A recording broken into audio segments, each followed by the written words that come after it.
Hi friends, कैसे हैं आप सब। मैं अनूप कुमार शुक्ला स्वागत करता हूं आप सभी का चंद्रावती क्लासेस के ऑनलाइन प्लेटफॉर्म पर। दोस्तों, जैसा कि मैंने आप लोगों को बताया हुआ है कि मैं रोजाना आप लोगों के लिए करंट अफेयर्स, जीके और जीएस की सीरीज आपके बीच में लाता रहूंगा। उसी कड़ी में मैं आप लोगों के लिए उत्तर प्रदेश स्पेशल की एक इम्पॉर्टेंट क्लास लेके आया हुआ हूँ। दोस्तों, जैसा कि जो छात्र हमारे 23 तारीख से यूपीपी की परीक्षा देने जा रहे हैं, उनके लिए ये सीरीज बहुत ही महत्वपूर्ण साबित होने वाली है और यहाँ से एग्जाम में एक न एक क्वेश्चन जरूर पूछा जाता है।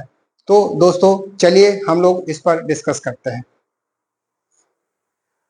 दोस्तों, उत्तर प्रदेश के महत्वपूर्ण पक्षी विहार, सबसे पहले अगर देखा जाए तो नवाबगंज पक्षी विहार है, जो कि उन्नाव में पड़ता है। ठीक है दोस्तों, इसकी स्थापना 1984 में हुआ है। ठीक है दोस्तों, और ये सबसे पहला पक्षी विहार है, यूपी का सबसे पहला पक्षी विहार है। कौन सा? नवाबगंज पक्षी विहार। ये पूछा जा सकता है एग्जाम में आपके परीक्षा में कि उत्तर प्रदेश का सबसे पहला या सबसे पुराना पक्षी विहार कौन सा है? तो नवाबगंज पक्षी विहार। ये कहाँ पे है? उन्नाव में। और वर्तमान में इसका नाम अब बदलकर शहीद चंद्रशेखर आजाद जी के नाम पर पड़ गया है, शहीद चंद्रशेखर आजाद पक्षी विहार। ठीक है दोस्तों, तो यहाँ से 2 या 3 क्वेश्चन बन रहे हैं इस क्वेश्चन से। नवाबगंज पक्षी विहार कहाँ है? उन्नाव में। और इसका नाम अब बदल दिया गया है चंद्रशेखर आजाद पक्षी विहार। और ये सबसे प्रथम पहला है उत्तर प्रदेश का और सबसे पुराना। जाहिर सी बात है, जो प्रथम है वो सबसे पुराना होगा। इसी तरीके से दोस्तों, समसपुर पक्षी विहार है, जो कि रायबरेली में है। समसपुर क्या है? समसपुर पक्षी विहार कहाँ पे है? रायबरेली में। इसकी स्थापना 1987 में हुआ है। तो इसको अगर आपको याद करना है तो कैसे याद करेंगे? मैंने अपना एक ट्रिक लगाया हुआ है। जैसे समसपुर को मैंने समस्या समझ लिया है कि समस्या पक्षी विहार, तो समस्या कहाँ पे है?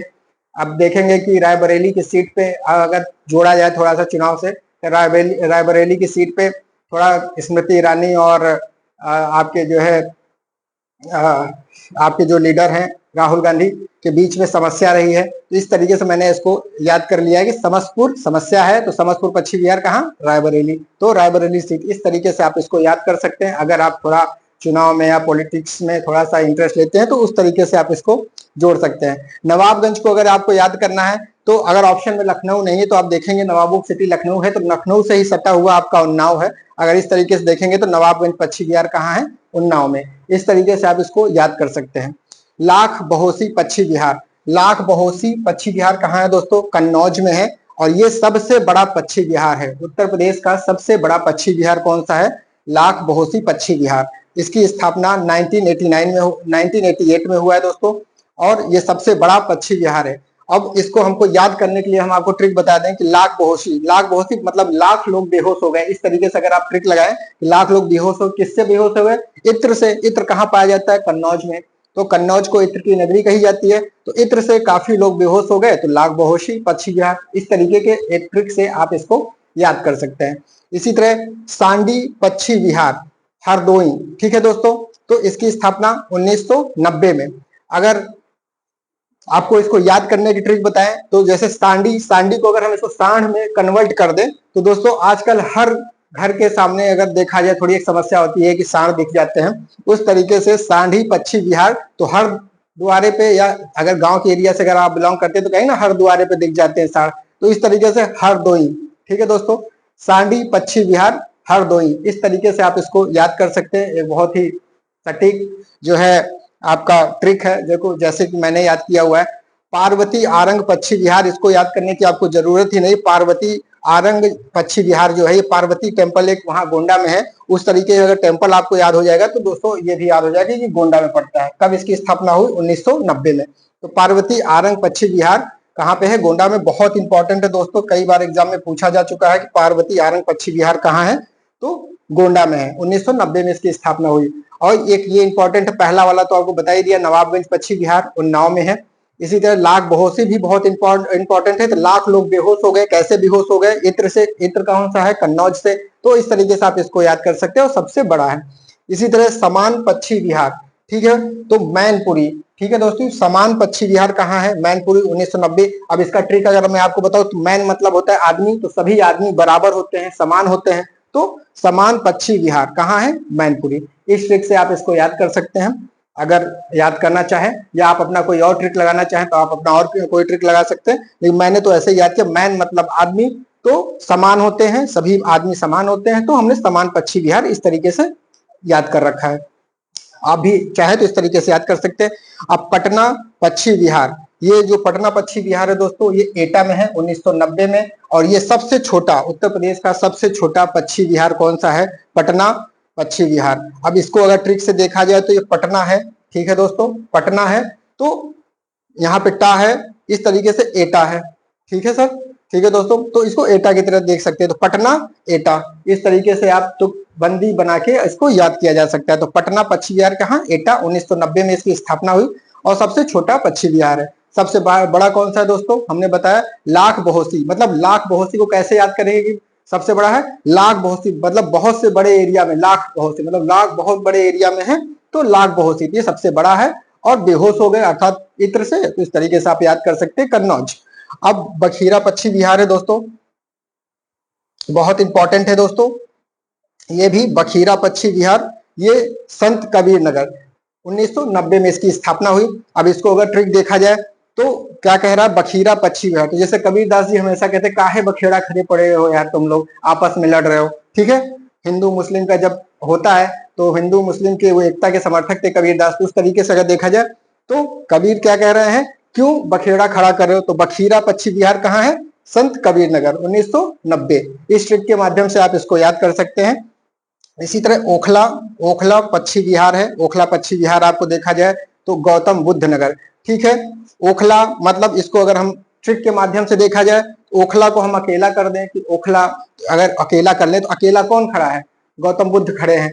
तो इस तरीके से आप एक लगा सकते हैं ट्रिक। तो ओखला पश्चिम बिहार कहाँ है? गौतम बुद्ध नगर 1990 में इसकी स्थापना हुई है।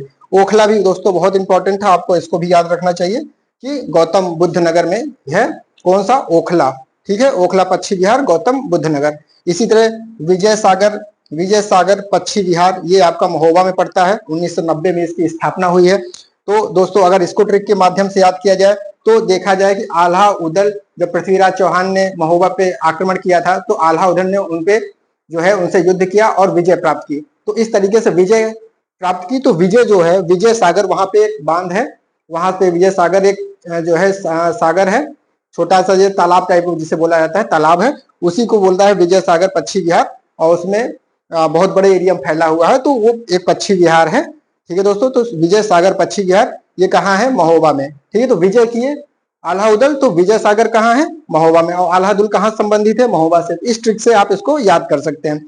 और सुरहा ताल पश्चिम बिहार, ठीक है दोस्तों, सुरहा ताल पश्चिम बिहार कहाँ है?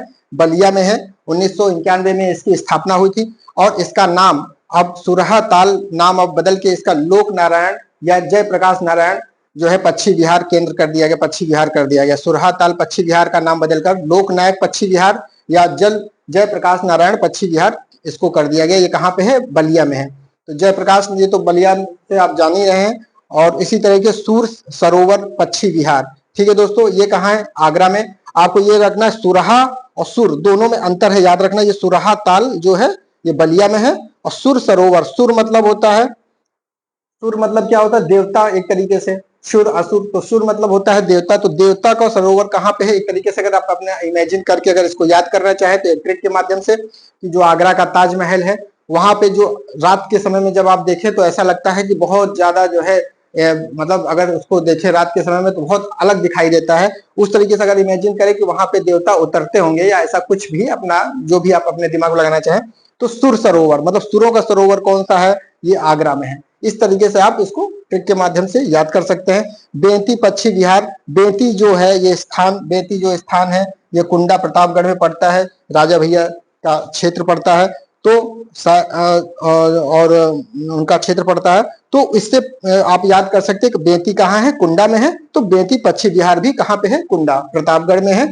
2003, ठीक है दोस्तों, इसको 2003 में स्थापना हुई है। और बेंती पश्चिम बिहार का नाम बदलकर बाबा साहब भीमराव अम्बेडकर जो है पश्चिम बिहार कर दिया गया है।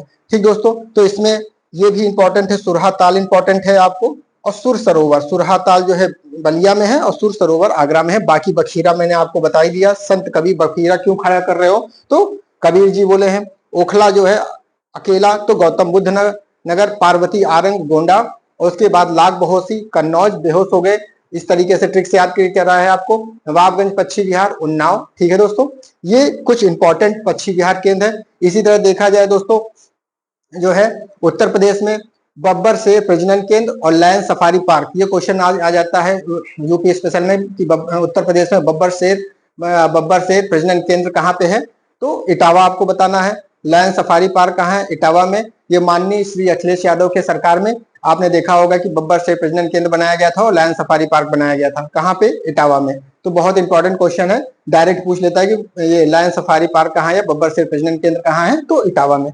इसी तरह भारत का पहला नाइट सफारी पार्क, जिसको हम नाइट सफारी पार्क, इसी को रात्रि वन्यजीव पार्क बोलते हैं। नाइट सफारी का मतलब यह है कि रात्रि वन्यजीव पार्क, ये कहाँ पे, ग्रेटर नोएडा में बनाया गया है दोस्तों।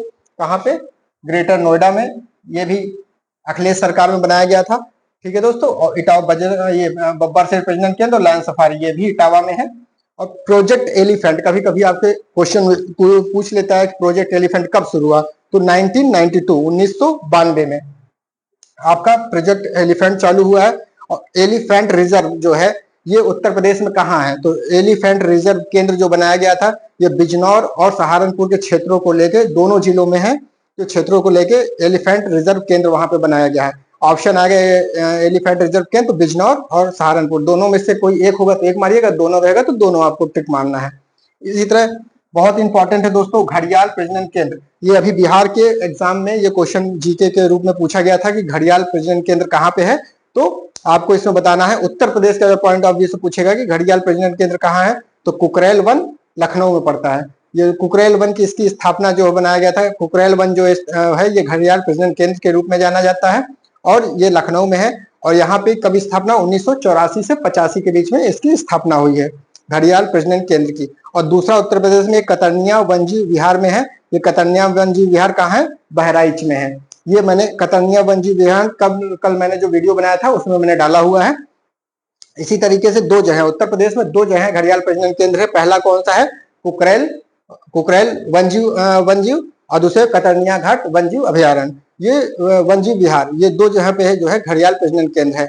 इसी तरह एक बहुत ही इंपॉर्टेंट है दोस्तों, एग्जाम में आपको पूछ लेता है कि प्रोजेक्ट टाइगर कब शुरू किया गया, तो अप्रैल 1973 में शुरू किया, 1973 में, अप्रैल 1973 में शुरू किया गया। और वन जीव संरक्षण अधिनियम कब शुरू किया गया, ये क्वेश्चन आ जाता है, बहुत इंपॉर्टेंट है कि वन जीव संरक्षण अधिनियम कब लाया गया, तो 1972। ये जो वन जीव संरक्षण अधिनियम आया है, वन जीवों के लिए संरक्षण अधिनियम आया 1972 में, इसी के द्वारा टाइगर प्रोजेक्ट की शुरुआत की गई थी 1973 में। तो दोस्तों ये ओवरऑल है, जो कि जहां जहां इंपॉर्टेंट थे जो क्वेश्चन वो भी मैंने आपको बता दिया, और जो ज्यादा इंपॉर्टेंट थे उसको भी मैंने अलग से बता दिया। ये बहुत ही इंपॉर्टेंट क्वेश्चनों की सीरीज है दोस्तों, जो कि आपके आगामी एग्जाम में पूछे जा सकते हैं और पूछे गए हैं। तो दोस्तों ये वीडियो आपको कैसी लगी, अगर पसंद आई हो तो आप इसको लाइक करें, कमेंट करें और सब्सक्राइब करें, अपने दोस्तों तक इसको पहुंचाएं ताकि वो भी इससे लाभ प्राप्त कर सके और अपने आगामी एग्जाम में अपना परफॉर्मेंस और बढ़िया कर सके। तब तक के लिए नमस्कार।